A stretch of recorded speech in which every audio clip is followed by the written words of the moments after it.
有油炸鬼啦，同埋一支豆漿嘅。咁啊，我真係唔知每樣幾錢啦。總之所有加埋就係11蚊。呢個大床房247蚊啫喎，平喎。我哋廣州嗰啲又冇分啦，係嘛？呢啲咪專業咯。就算係遊客區都係咁話啦。有分嘅，度仲有個咁靚嘅紙包住，送禮自用都可以。加埋2支水牛奶，咁啊，相信夫人應該會好滿意啦。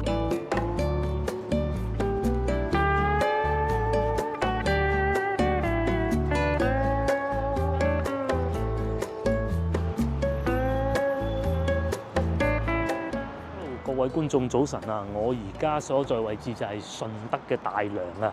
咁喺我身後邊咧就係順德地鐵3號線東落站嘅出口啦。咁啊我今日唔係坐地鐵嚟啊，我今日係揸車嚟嘅。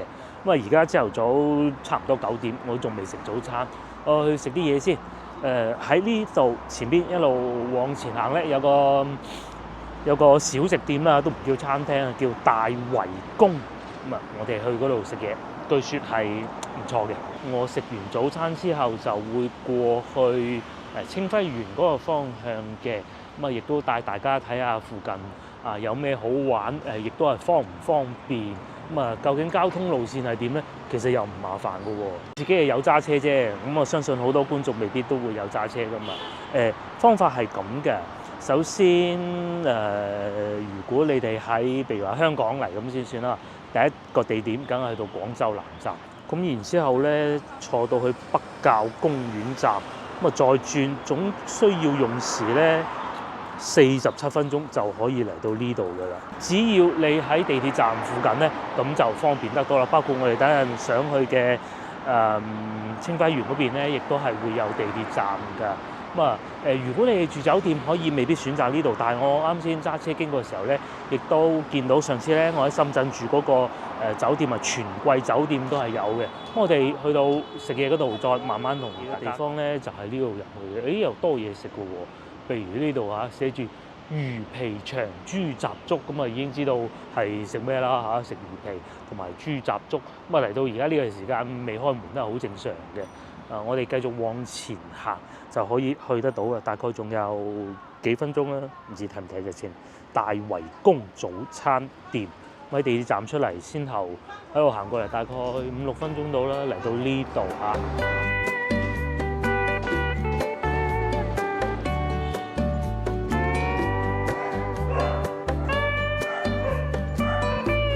早餐啊未食到啊，又過癮喎！原來呢度咧都有好多啲阿姨喺度擺下地攤賣下菜，咁啊佢哋咧通常都係自己屋企種。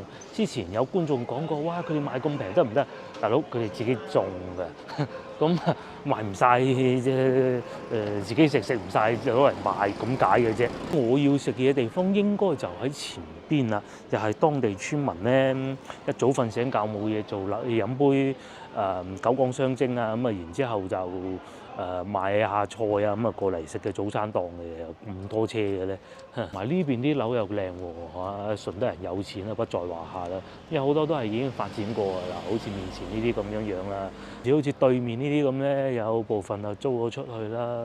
咁啊順德人生活梗係好啦，係都有不少順德同學，哇個個都係富到流油，得一個啦喺樂從啊爭啲啲咁多嘅啫，所謂嘅都係屋企有生意嗰種嘅，其他嗰啲咧都係哇養尊處優啊，好鬼勁！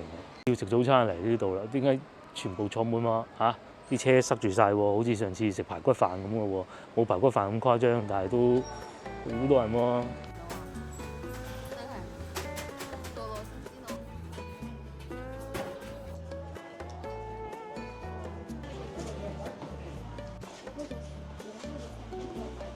嗱，我揾到座位啦，真係唔容易。呢度要搭台嘅，咁啊佢裏邊都仲有位嘅，我就叫咗嘢食啦。呢度咧只係我嘅第一輪嘢食啫，有腸粉啦，有油炸鬼啦，同埋一支豆漿嘅。咁啊我真係唔知每樣幾錢啦。總之所有加埋就係11蚊。呢個我係知道嘅，呢個我知道係5蚊嘅。我估呢個2蚊，呢個1蚊啦，係咪？呢個4蚊啦，我估嘅啫嚇。總之呢度加埋11蚊。咁仲有一個夾第粥在路上，係呢一種咧小食店啦。咁佢裏邊仲有座位嘅，但係裏邊咧已經全場爆滿。呢個門開入去係可以坐嘅，咁啊都要搭台。前邊就係拉腸粉嘅地方啦，客人就坐喺度品嚐美食。由於今日係一個小食之旅啊，所以問題不大啊嚇。咁啊油炸鬼係配粥嘅，豆漿可以慢慢飲嘅啫。咁啊食咗條腸粉先啦。首先咧，佢啲腸粉係咁嘅噃嚇，佢係用機拉嘅。薄嘅睇得到係豉油係自己加嘅，擺台面自己加嗰種嘅。咁啊，而且咧仲有辣醬添，我覺得豉油唔係好夠啊，再加啲。睇下味道先。首先咧，我要嘅係肉碎腸，裏邊咧已經見到有木耳嘅。咁然之後咧，佢擺啲芝麻喺上邊嘅喎。真係每個地方做嘅腸粉風味都唔一樣啊！唔時呢個及第粥又嚟咗喎，11蚊咁大兜，抵食啊！你睇見豬潤幾大件？如果翻到去廣州呢個要幾錢啊？我都唔知要幾錢，起碼20幾蚊啦。我繼續食埋腸粉先，有米香味嘅。如果作為基拉嘅腸粉咧，都算係比較有米香味嘅。咁但係咧就真係唔算係喺廣州食到嗰啲比較傳統省城嗰啲做法咧，即係啲譬如話肉係會黐住喺啲腸粉上邊啊，咁諸如此類咯。好彩冇要雞蛋腸。好啦，腸粉食完啦，接落嚟咧就到粥同油炸鬼。咁油炸鬼咧，我決定全部擺晒落啲粥度嘅，全部擺晒落去。咁啊，唔知你哋係咪咁食嘅？呢啲粥咧唔算太稀嘅，都幾結嘅。落去啲先啊！咧同其他去順德食粥嘅地方一樣，都係有配一碟豉油的啊，係咪咁用嘅咧？我估應該係咁用。有件豬咁。哇！啱我食咗一碟超滿足啲豬潤，佢係有醃過少少鹹味，然之後好爽嘅，一啲苦味都冇嘅。哇！呢件豬潤其實〜咁啊，再加埋少少咁啊，鹹味我估應該係嚟自呢個嘅啫啊。咁樣食，佢 size 又啱啱好喎，又唔會話搞到好死大件。有啲咧係刻意為咗感官上嘅刺激咧，係搞到好大件嘅。即係過嚟試下油炸鬼，唔知你係咪咁樣食油炸鬼？我細個就咁食嘅。油炸鬼咧，俾我浸咗浸啊，都仲好脆喎，幾好喎。真係唔錯，咁啊係朝頭早嚟食油炸鬼，梗係新鮮啲嘅。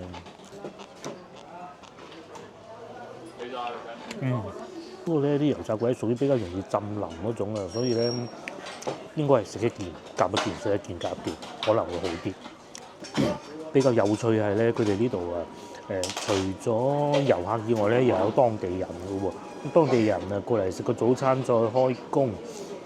有啲係遊客嚟嘅，我哋都睇得出講普通話，佢完全唔知道自己要點咩嘅。咁啲遊客嚟講普通話嗰種，我唔似我哋呢啲都係廣東人，所以對於順德嚟講，我哋都唔係好算遊客嘅啫，係咪？個豬潤好正。接落嚟再睇下其他有肉片啦，有豬潤啦，有肉片啦，同埋有腸嘅呢個有腸嘅，試下呢個。除咗豬潤，我最期待就係呢個。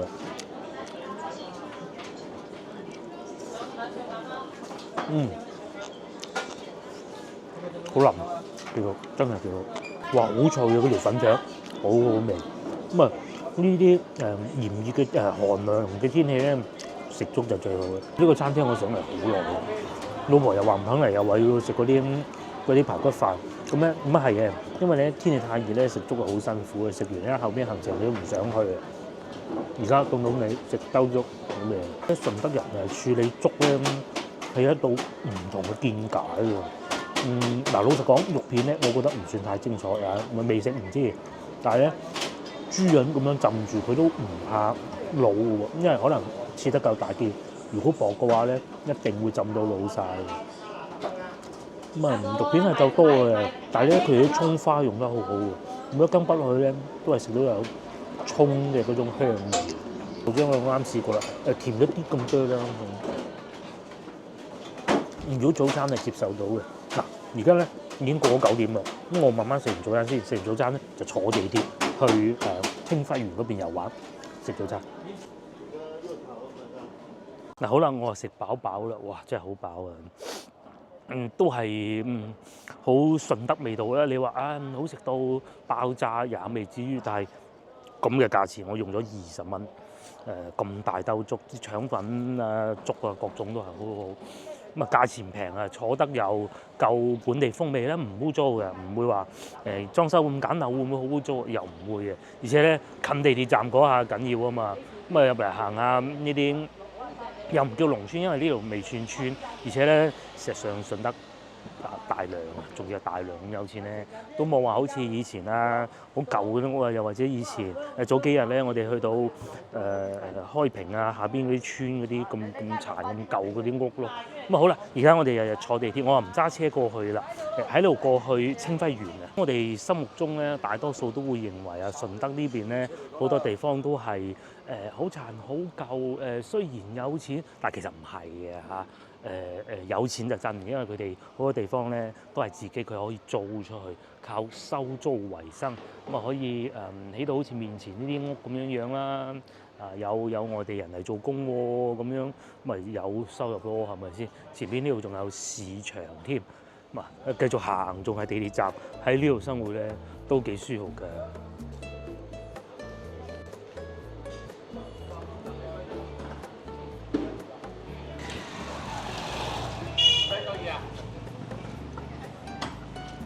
我計劃過去清暉園嘅時候咧，咁啊梗係睇下手提電話地圖咯，因為有個地方咧好有趣嘅。我睇見咧行路咧20分鐘嘅，但係咧坐地鐵咧竟然要27分鐘，究竟係乜嘢一回事咧？我都好想知道啊！咁啊因為始終都係一個旅遊嘅推薦啦嚇，咁啊我就唔決定行路過去啦啊！如果喺路城區廣州路城區，我會行路嚟到順德就坐下地鐵，又睇下有幾快啦，2個站就到得到啦。站之前咧仲有呢個西關竹園啊嚇，蟹膏雲吞麵咁交關㗎嚇。不過同先頭嗰間比，呢個得1個客人啦，有好多米芝蓮㗎。不過咧都係廣州嗰啲鋪頭，哇攞咗咁多塊嘅喎，年都攞嘅喎西關竹園喺邊咧？我都唔係好記得，下次有機會去下啦。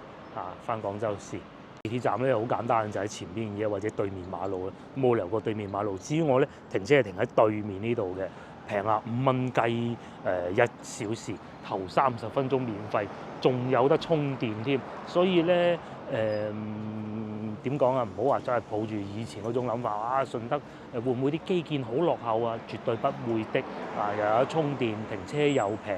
其實喺呢度生活都幾舒服嘅。相比起佛山咧，佛山就更有老城區嘅感覺啦。順德呢邊咧好多配套都係好足，尤其開通咗地鐵之後，咁1個鐘頭都唔使就可以翻到去廣州南站㗎啦。只要咧喺屋企揸車過嚟咧。差唔多1個鐘頭都算幾快。路上冇乜點塞車，都唔叫塞車，等下燈啦。過芳村隧道嘅時候，冇乜點大塞車，幾好。咁啊，但係咧，如果搭地鐵翻去廣州南站，再坐地鐵翻去別人花園酒店咁咧，可能差唔多1小時45分鐘左右啦，大概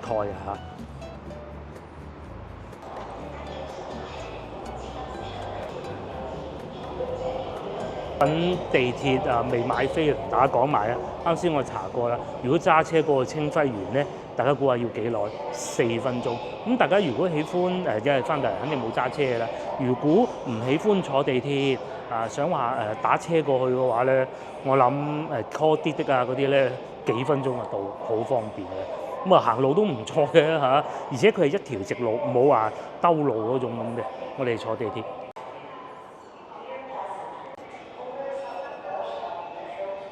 勁喎！地鐵站咧仲有 KFC 早餐賣喎，真係得意喎！咁有幾個辦法你可以入站嘅，因為好似前邊呢位先生咁樣買飛啦或者好似如果你係有電子支付嘅，咁直接入站都得。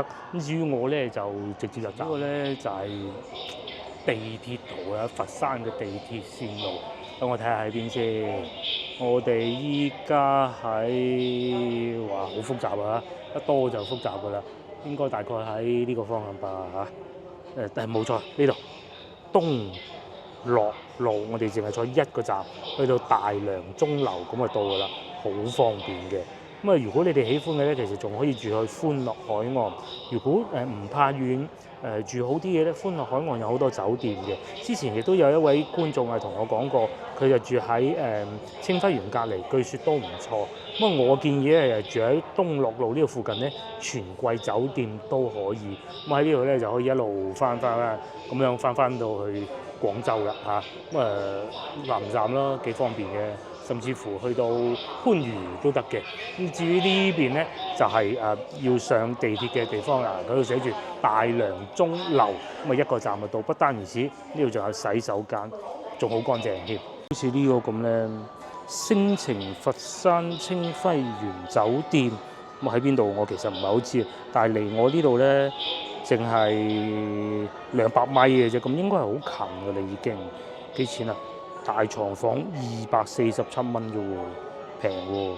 咁啊啱先我所講嘅全季酒店原來升級裝修中，又或者1公里呢個360蚊啦。咁啊如果揀就揀翻呢個都好嘅啊，大集團咁啊始終都係。由於唔係廣州嗰啲繁忙嘅地鐵線路咧，所以車佢係冇咁密，可能正係因為咁樣嘅原因咧，過去需要咁長嘅時間啦。不過坐下地鐵就精準到達咯，我哋等地鐵啦。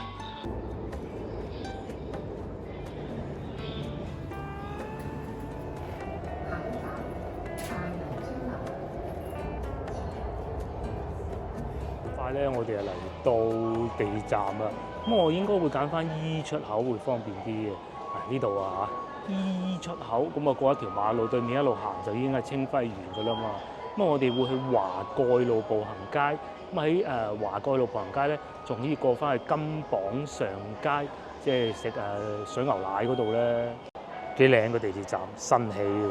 而且咧，仲有呢個廣東米酒大師嘅廣告，呢啲人怕講啊。紅米酒，紅例牌紅米酒，我老婆咧就用嚟煮餸嘅。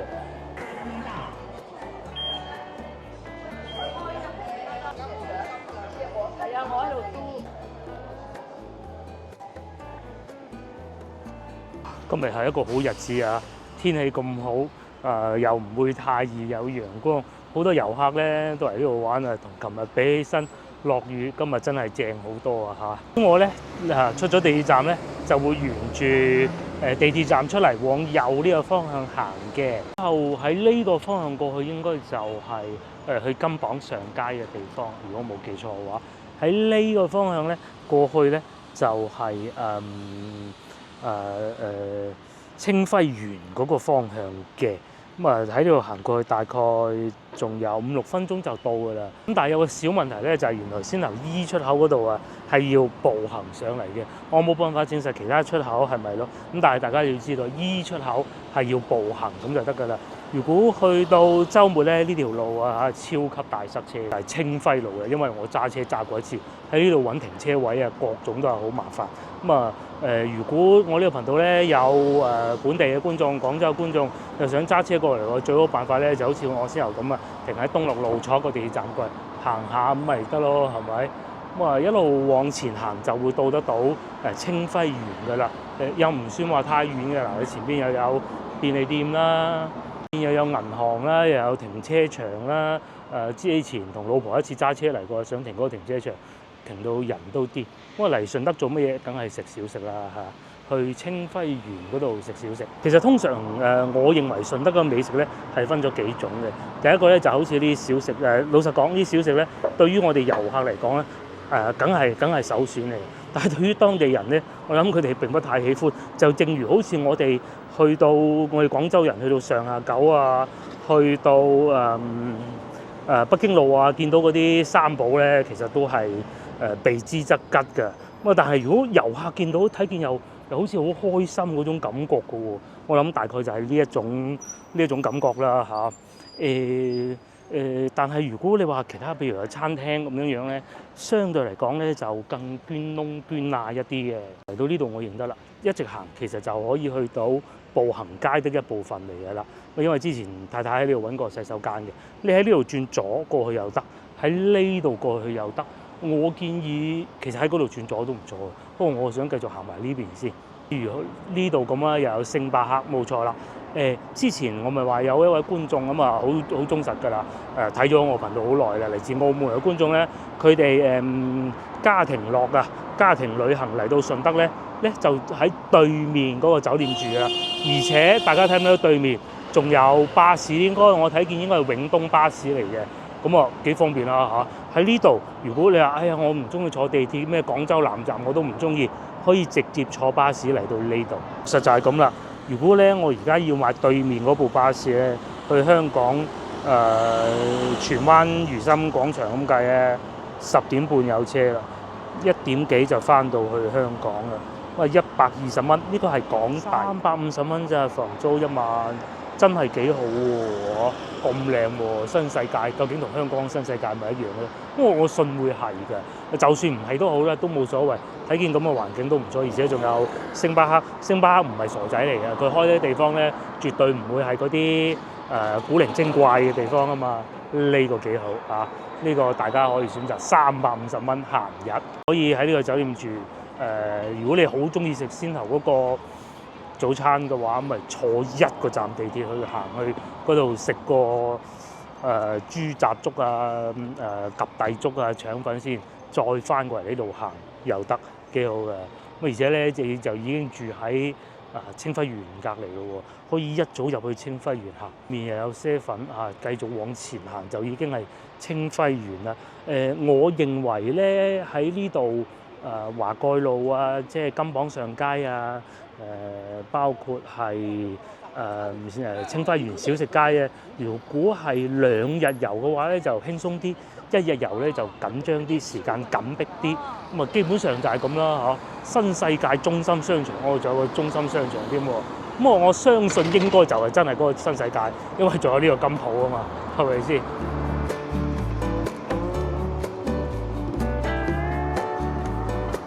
咁啊喺酒店嘅對面咧，其實喺呢幅牆後邊已經係清輝園嚟㗎啦。咁啊當然入口喺前邊嘅，我哋一路行咁啊，但係清輝園今日我唔入去啦，因為係一個旅遊推薦。清輝園就留翻大家自己慢慢翻嚟欣賞啦。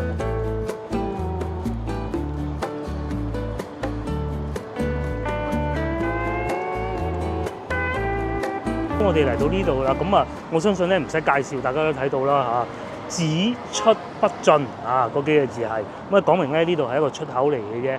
咁啊要買飛嘅話，佢應該係要預先預約嘅。我哋去睇下啦。咁我入過去一次，因為當時咧係疫情期間啊，就冇乜話太精彩。廣州陳家祠啊、永慶坊啊，又或者係佛山祖廟比起身咧，始終咧佢係有點而比下去嘅。但係咧，如果你話想領略一下嶺南嘅景色風味啊，呢度係必嚟嘅，唔嚟咧你係走寶啦。就係呢度，咁佢係睇先嚇，9點鐘開門嘅。喂，究竟如果唔上網購票又得唔得咧？咁啊肯定係得嘅，應該就喺前邊嗰度買飛嘅啫。因為好多觀眾可能未必會有得微信上網購票啊嘛。咁但係如果有嘅話咧，數數都不妨啦，就係呢個 WeChat Code啦。與此同時，佢嘅門票價格亦都極不昂貴啊，只需要15蚊嘅啫。咁喺廣州附近咧，呢幾個大型嘅主題樂園啊，都唔知算唔算啦嚇。嶺南風味主題樂園咧，真係唔貴，15蚊、18蚊、10蚊啊，即係呢度啦、祖廟啦，同埋陳家祠都係嘅。咁啊，都係有現場買票嘅嚇。啱先我亦都詢問過啦，梗係可以現場買票啦，不過要行入去裏邊唔麻煩嘅，同埋工作人員都好客氣嘅。講下我啱先講個話題啊，喺廣州周邊嘅各大嶺南風味主題樂園，最好嘅遊玩推薦係點啊？因為佢哋呢幾個地方咧都係好近地鐵站㗎，咁但係當然係唔同嘅城市啦。你順住去又得，調翻轉頭又得。3個必去嘅，第一個梗係陳家祠啦，好似係10蚊門票。跟住祖廟啦，祖廟就廣佛線，咁喺西朗轉一轉線就到得到㗎啦。然之後就再嚟就係呢度啦。咁呢度咧就最方便喺沙縣市場轉線。如果喺廣州過嚟嘅話，西朗反而冇咁方便嘅。價錢亦都係非常之唔貴。如果講到住酒店嘅話，我反而建議唔好住喺廣州，因為廣州喺陳家祠周邊嘅酒店喺我印象中並不太多，又要考慮埋價錢㗎嘛。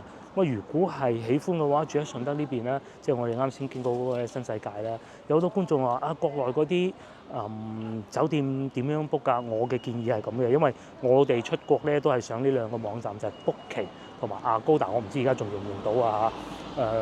當時我哋去馬來西亞同埋泰國啊，都係上呢兩個網站 book 嘅啫。有時去香港都係嘅。咁幾方便啦，亦都唔會出現話佢外國人不能入住呢種情況，因為佢哋都係外國嘅網站嚟㗎嘛。book 得到就一定可以住得到，而且廣州就大家唔需要憂心㗎啦。如果喺佛山住馬可波羅又或者佳寧娜酒店啦，馬可波羅會貴啲。住翻清暉園呢個係唔錯嘅。一日時間唔夠咪坐多幾次地鐵咯。但係如果講喺中間嘅話咧，即係呢幾個景點喺中間嘅話咧，反而係祖廟。但係祖廟嘅酒店咧係最貴嘅。但係祖廟咧，我反而認為最多嘢玩嘅啦。到呢條街咧又會有好多小食啦，有幾檔我係好推薦嘅。一個係面前呢個偉記牛雜湯，我而家非常之飽，我都唔知點辦。其實今日咧，我並唔係想食嗰個早餐，我係最主要想嚟試下呢個嘅。但係我而家飽到咁，我都唔知點辦啦。都會同大家口述一下啦。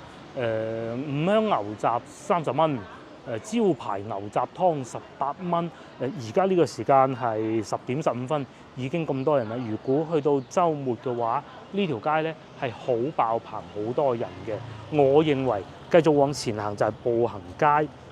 我覺得嗰度冇乜嘢買，因為嗰度賣衫嘅，冇必要嚟呢度買衫。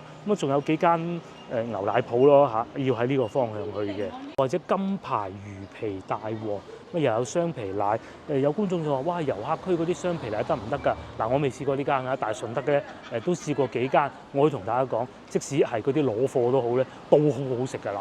因為雙皮奶呢樣嘢咧，最緊要講嘅就係奶源啊，即係嗰啲水牛有幾靚啊咁樣啊嘛。唔會太差嘅啊，可以買支水牛奶飲下，係咪？譬如喺呢一度咁樣作為遊客嘅你咧，絕對唔會失望嘅，係咪？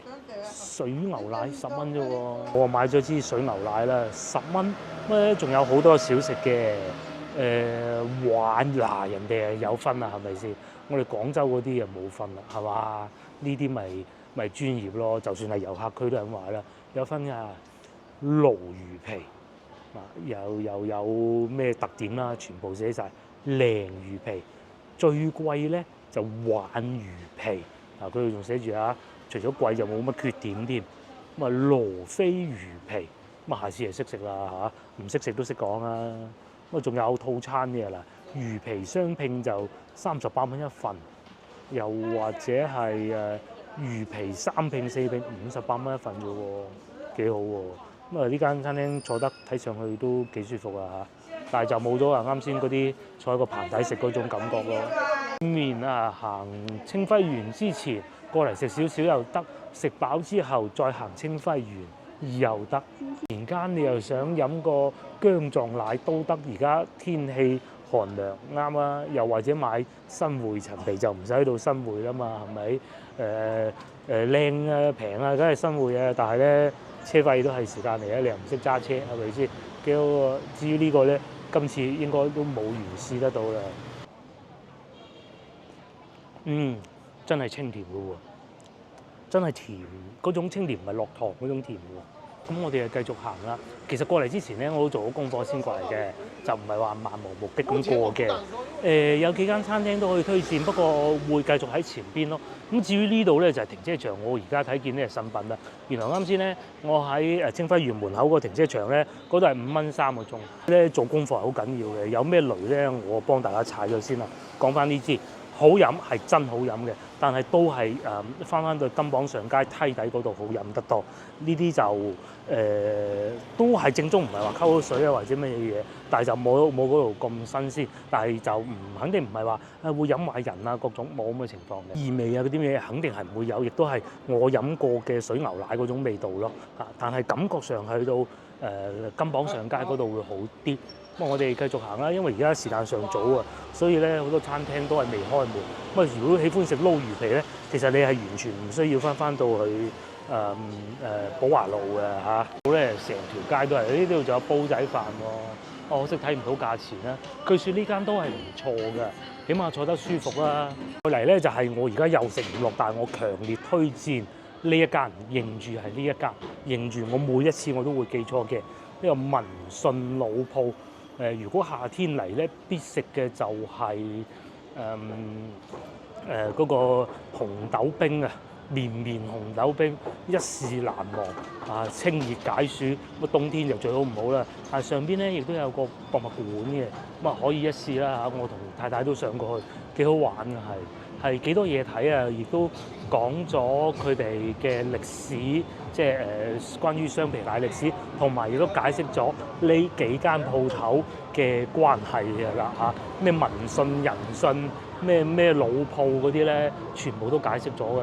呢間感覺上咧就後生啲，款式多啲，但係就甜咗啲啲咁多嚇，我嘅感覺。咁啊，但係其實我可以同大家講，每一間都係咁好嘅。呢一度咧，我認為美食之旅咧就應該係要打住，冇必要繼續行。喺呢個方向行過去，全部都係呢啲啊！呢個已經算好嘅，大佬。保羅運動我讀埋人哋嘅名出嚟添啊嚇！又或者呢邊係跳緊舞呢個啦嚇，又或者再行前邊啲都仲有好多。不過我認為咧，成個步行街呢度啊嚇，清暉園咧最失色就係呢一部分啦嚇。呢啲咁樣真係大佬啊，有冇搞錯啊嚇？我都唔怕講啊。咁啊再往前行咧，仲有幾間。我啱先講嗰啲同一家人嗰啲咧嚇，邊間都好好食嗰啲咧，呢度就坐得舒服啲，影相好睇啲。前邊咧就好似感覺上傳統啲咁咯，但係咧喺前邊一路行過去就可以去得到金榜上街嘅，但係要行過一座山。好似呢啲咁咧，正如好似我先頭所講啊，就係成條步行街裏邊扣晒分嘅部分啊。如果要扣分嘅話，基本上你行過就係啦，睇都冇乜必要睇啦。就算真係要買呢啲，我都翻上下九啦，係咪先？會有人買咩？我諗冇咯嚇。咁我哋繼續往前行，你穿過呢一堆燈籠同埋呢啲女裝啊、潮流女裝之後咧，就會去得到金榜上街入口嘅。咁今日咧我就唔行山過去啦，因為都需要用時。我會一路行到盡頭嗰度過去嘅，因為地鐵站都喺嗰個方向。叻嗰啲係教唔到人嘅，你睇下衰嗰啲係教壞晒。大家見唔見到先頭有一個非裔人士啊？不過佢好乖，佢有戴頭盔喺呢條街度踩電動自行車。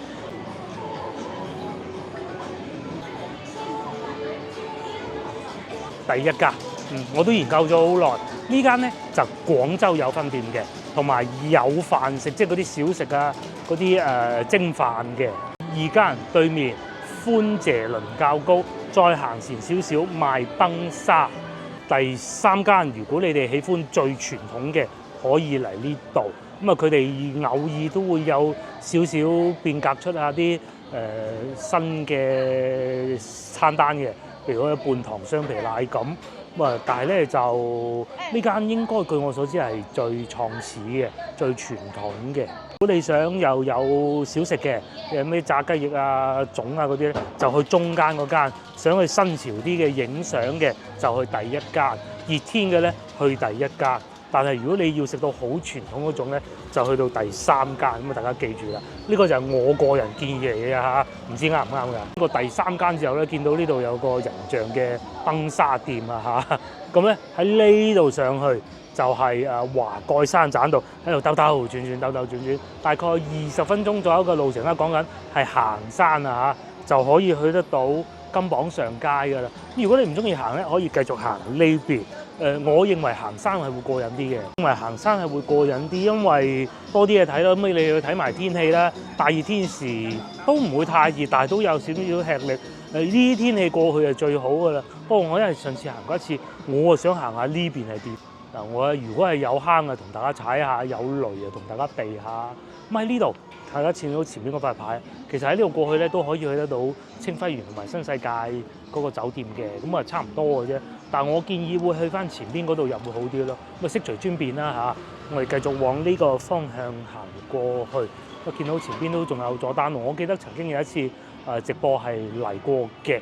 咁啊，好耐世紀之前嘅事，當時條街都冇乜人咯嚇，咁啊唔知點解兜兜轉轉就過到嚟嘅。對面有賣錶噶啦，邊就有食牛雜噶啦。但係喺呢條街行嘅時候就真係要注意啦。順德係不禁摩的，係可以開電單車，摩即係電單車啦嚇。咁啊電動自行車、電單車乜都有，大家一定要小心嚇。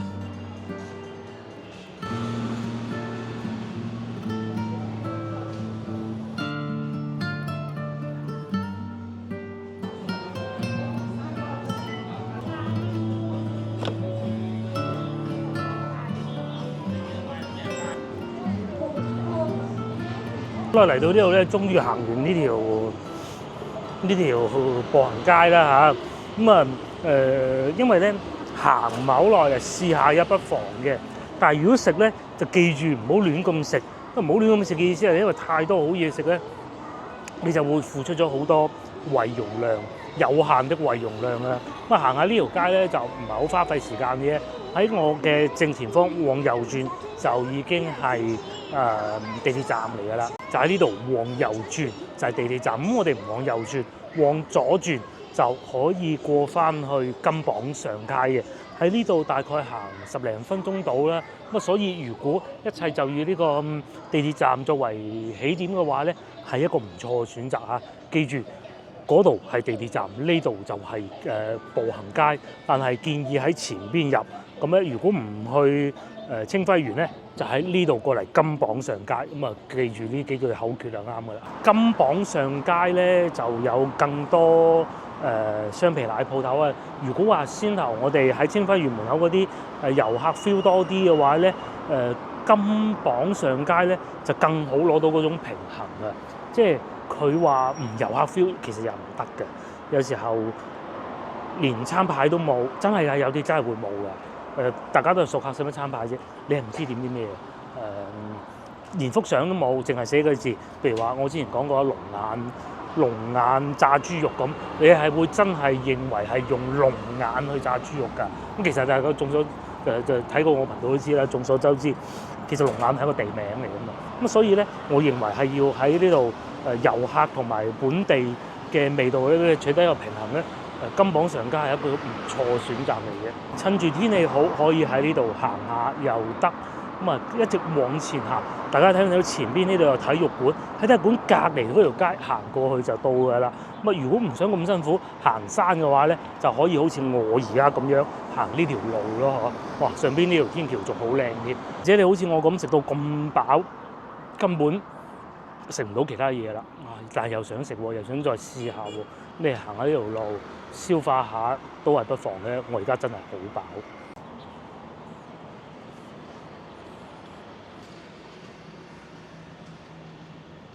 家忽發奇想係想坐巴士嘅話咧，真係好笑啊！咁呢度都係有巴士站嘅。嗱，譬如喺太唔去都睇下，譬如喺呢度寫住龍眼啊，咪龍眼市場啦，係咪？咁又可以去到長鹿農莊嘅，咁但係相信需要一定嘅時間咯。又或者去佛山又得啦嚇，好多巴士啊，9蚊去到佛山要。又或者華僑城呼岳海岸 Plus 啦，要10蚊喎，好近嘅啫喎。大家睇下，我係咪冇講錯先？300米啫，好近啊，去鐘樓站。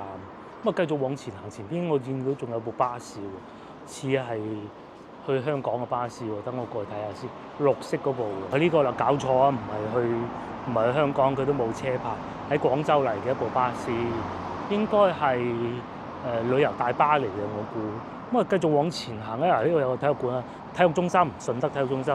繼續往前行就已經係去金榜上街嘅啦。咁我亦都帶大家過去行一行。喺先頭嗰度大概10零分鐘咧，我哋就嚟到金榜上街，咁啊叫牛乳文化街，係好值得一試嘅。隨隨便便揀都可以唔會踩雷啦嚇。咁啊喺對面就有容桂排骨飯，呢個未試過，不過相信應該都唔會太差吧嚇。你話如果正宗嘅，梗係翻去容邊食啦嚇。咁啊呢度又金榜上街，我會稱之為。咁啊，如果一路行晒嘅話，一路行一路食，大概1個鐘頭左右啦嚇。咁啊睇你點食啦，同埋睇下有幾多人咯。如果係一家幾口嘅話，1個鐘頭左右啦，差唔多就係用喺呢度嘅時間。一嚟到如果係比較飽咧，可以睇下呢個關帝廟，好似喺左邊嘅，喺左手邊就係關帝廟嚟㗎啦。咦，關門嘅，佢入口唔喺呢度，應該喺前邊呢度嘅，前邊呢個位置。咁關帝廟我哋唔入去啦，我哋係專門將精力擺喺金榜上街呢度啦嚇，喺呢度往左轉就去得到㗎啦。咁由於今日唔係一個節假日啦嚇，客人我相信遊客我相信應該唔係太多嘅。咁啊嗱冇錯，呢度有關帝廟玉虛宮嚇，一直行呢度見到啊咁狹窄嘅巷仔就係金榜上街，呢啲最有風味啦。不過有個小遺憾嘅就係而家整緊路咯。如果各位想翻嚟試下嘅話，因為咧如果你山長水遠喺海外翻到嚟，都唔好講話香港啦，喺海外翻到嚟嘅話咧，其實如果你淨係喺廣州逗留，作為一個旅遊中心點咧係唔錯，但係淨係玩廣州可能未免太少啦。咁最好嘅辦法梗係順德啊、佛山啊行埋啦，整路添啊，全部咧都係好似面前呢啲咁樣巷仔啊、舊屋咁嘅，呢啲係最有本地風味啊，就唔係嗰啲靠新起出嚟嗰啲鋪頭咁咯。咁啊，因為先頭嗰度整路，所以兜路行啦。咁啊，大家記住個方向冇錯得嘅，因為佢唔會有好多彎路嘅，都係一條直路嘅啫。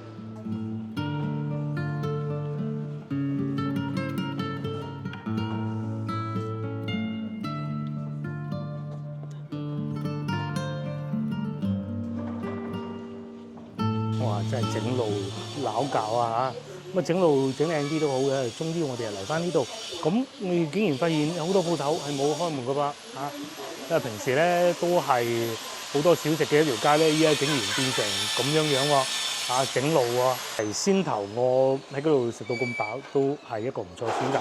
咁當然啦，如果各位觀眾其實翻到嚟咧冇我咁唔好彩，全部都係整緊路嘅。到星期六日咧，週末啊，呢啲鋪頭啊。全部敷晒，排隊都冇得食嗰種嘅。咁而家就整緊路，遲啲整完路，應該到農曆新年嘅時候咧就會好得多。應該佢哋都係準備農曆新年嘅時候旅遊旺季迎客嘅啫。有好多選擇啊，有呢啲賣下雞仔餅啊，呢邊啊賣下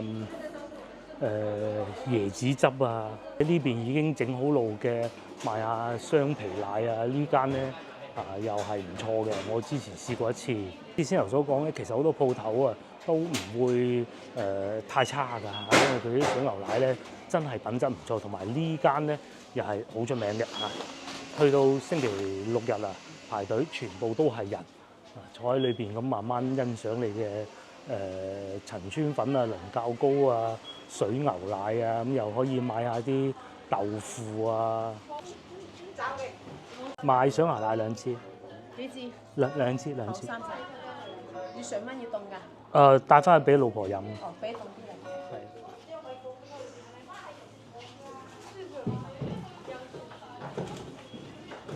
嚟。係。請問我唔買一包，買幾樣買？25一盒，3蚊一個。3蚊一個，呢個咧？嗰啲係普通嘅桃酥，呢啲係我哋現整呢隻。哦，3蚊一個我買。如果呢種買一盒係25，有12個，2蚊一個，獨立包裝。哦，好啊。要一盒嗎？係啊。好，咁我依家同佢包，啱出爐。哦，其實我就係想要啲新鮮，唔包好。係啊。咁就得啦。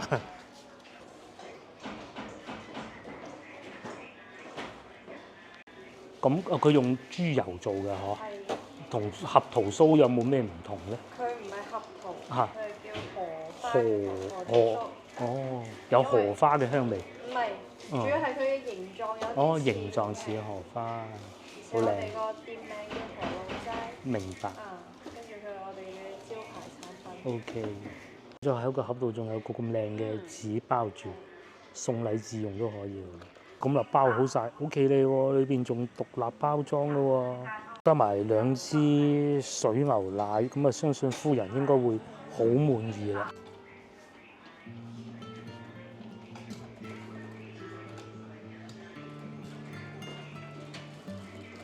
今集影片到呢度為止啦。